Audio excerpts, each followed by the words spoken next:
I don't know about you, but I've always struggled with productivity, creativity, and health because the combination of the three sounds disastrous. I would spend sleepless nights painting or drawing, and I just couldn't go to bed until I finished what I was working on, which is great because I ended up finishing every creative project I started. However, it came at a very expensive price because I was doing so in detriment of my sleep. I was basically neglecting my sleep. I remember many days rocking to uni with zero sleep and my teachers looking at me like, "Are you hungover?" And I was like, well, no, I spent the whole night painting, right? At that time, I was very productive. I was painting and making sculptures on a daily, and I just couldn't stop it. I found the flow state, but that wasn't sustainable at all because I was not sleeping properly. My daily schedules were a mess, erratic. I just couldn't fit in anything else that needed some planning, like meeting friends and things like that, because I would sleep during the day and I would be awake during the night, painting or making things. That was kind of ridiculous. So for many years, I've been researching this topic of productivity for creatives. And I feel that the more I read about this and study this topic, the more I confirm this conclusion I'm going to share with you today. After finding this book, Daily Rituals by Mason Curry, I hope I said it right. In this book, Mason collects the lives and the habits of 160 creatives, 160.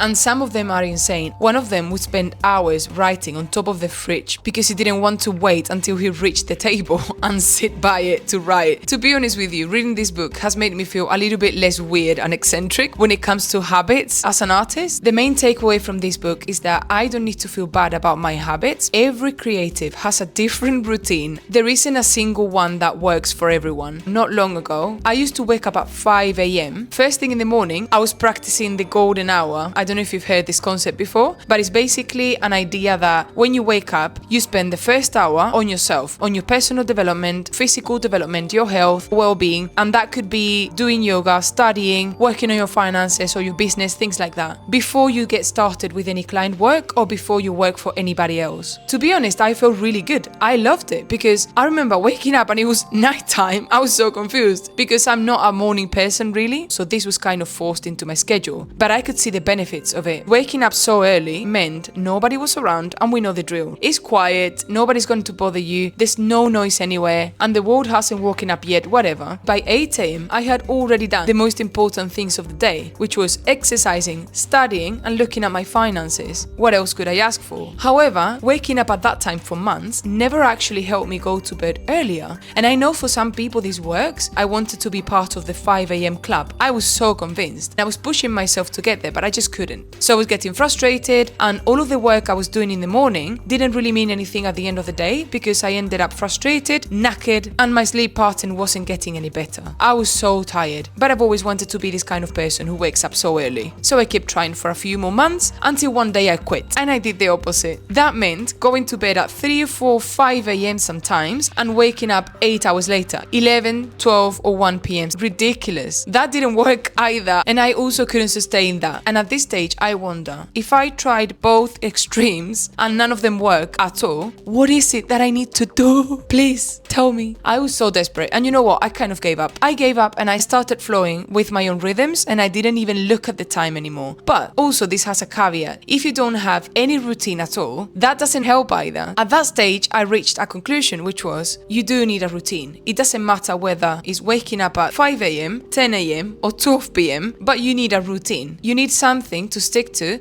and you need to tell your brain when it's time to eat, to go to bed, and when it's time to create. I haven't mentioned this yet, but I'm studying the psychology degree on the side as a hobby. 2025 is already too complex, so I decided to take a pause. I finished the second year, and probably next year I'm going to resume the third year. Anyway, when I was at uni studying psychology, one of the things that caught my attention was how changing your environment can actually kill you, especially when you have an addiction. Our brain likes routines, and this is because it's really helpful for our brains to get a prompt before we do a certain task. For example, having lunch at the same time every day is very useful because we give our brain the chance to send a signal to the body to say, get ready to start digesting. And so the body starts releasing enzymes that are going to help the digestion process. A very similar thing happens with habits. When you do the same thing regularly at the same time of the day, our bodies are more ready to tackle the task and be more efficient when it comes to accomplishing it. This is something that this book talks about and is one of the main takeaways. No matter what they are, build a routine and habits that help you stay creative and get into the zone, which is going to allow you to create more and better work consistently. And of course, it sounds easy, but it does require lots of work from from you and lots of trial and error before you discover the routine that works best for you. In this video, I'm sharing with you the 6 main takeaways from this book. The first one is going to be routines. We've been talking about it for a minute. The one thing that all 160 creatives had in common was that all of them had routines. And it's crazy how it doesn't matter which routines they are. Imagine Beethoven counting 60 coffee beans before he actually made his coffee every single morning. That process of counting the beans was actually getting his brain prepared for making coffee and then creating. At this point, his creative juices were already brewing as he was counting the beans. Because the process would take a minute, his brain had time to get into the zone so that as soon as he drank his coffee, he was ready to create. Every single routine described in the book wasn't about being perfect or even making sense. It was all about consistency. This is the main thread that accompanies all of the creatives, is that all of them did it all the time for decades, if not for their whole lives. All of these creatives understood that waiting for inspiration wasn't gonna make it, so they built routines that were helping them reach the motivation and the inspiration to start creating without them having to wait for it or relying on having a good day in order to create, or even drinking alcohol like Julia Cameron shared in her book. The takeaway number 2 is breaks and rest. For every single one of them, taking breaks and rest was a non-negotiable, and I felt instant shame because that's not something I've been practicing religiously my whole life. But it makes sense, right? Darwin was taking long walks, and many of them reported that all they did was going for walks and then writing or painting. So walking and moving around was making it easier for them to get creative and get into the zone. And when we say going for a walk, we don't mean listening to a podcast or scrolling on your phone. What is meant in the book is going for a walk with nothing on your ears, no external information, just yourself and your mind, stepping away for a while. All of them reported that when they were going for walks, they were getting the most creative ideas. To the extent that many of them, as soon as they got back home after the walk, they couldn't wait to reach the desk, and they literally stood in front of a fridge writing their notes standing so that they wouldn't forget it. They used to call these incubation periods for their ideas. So I've personally started going for walks more regularly, especially as soon as I wake up, because I've had this horrible habit of grabbing my phone and scrolling as soon as I open my eyes, and that is not helpful at all, because I could feel that my stress levels were increasing dramatically. And also, what's the point? Like, the world can wait for a minute before I actually respond and react to all of the stimulus that my phone has ready for me. The third takeaway is all about constraints. The book implies that constraints can boost creativity, and what this means is that when you give yourself a small window of time or a small space to work on something, your brain approaches the task differently. So in this context, constraints aren't seen as something bad, but they're actually fuel. One of the creatives used to write 3,000 words every morning before going to work, and he realized that limited time forced focus. How many times have you realized that the more time you're given to complete a task, the longer it takes you? Whereas when you have less time, you focus on the most important things and you don't get easily distracted by small things because you have very limited time to complete that. So this is what this is all about. Constraints basically push you to prioritize on what really matters, avoiding any distractions and focusing on the wrong things. This is something that I've been trying to implement myself as well, because I can sometimes fall within the perfectionist approach. So I am now trying to give myself more breaks, but also I'm giving myself a deadline to complete certain tasks so I don't fall within this distraction trap. So when it comes to time constraints, if you need a more flexible approach, go for it. What I found really helpful with all of these conclusions is to assess every learning point personally and see what works best for me. Takeaway number 4 is all about environment and social interaction. Each creator had a different approach to their environment and their social interactions. It really depends on your needs. Some creatives thrived alone, while others drew energy from collaborators and partnerships. A very interesting point here is that even the shape of your chair in your room can influence the way you think and the way you behave and how productive you are. Specifically with this one, but also with every other takeaway, all of these conclusions should be adapted to how you feel. Takeaway number 5 is all about rituals, habits, and psychology. And here, the book talks about how some creatives needed to chew on some Coridrain tablets, I don't even know what that is, in order to be able to focus before they could create anything. As I mentioned earlier, Beethoven counted 60 coffee beans every morning, and that process gave him the boost that he needed to get creative. Maya Angelou rented hotel rooms to just spend the whole time in solitude. Others used clocks or music or pre-writing routines to prompt their brain and tell them that it's time to create. The takeaway number 6 is about peak creative hours. And this is my favorite, because this one concludes that there is no universal right time to create.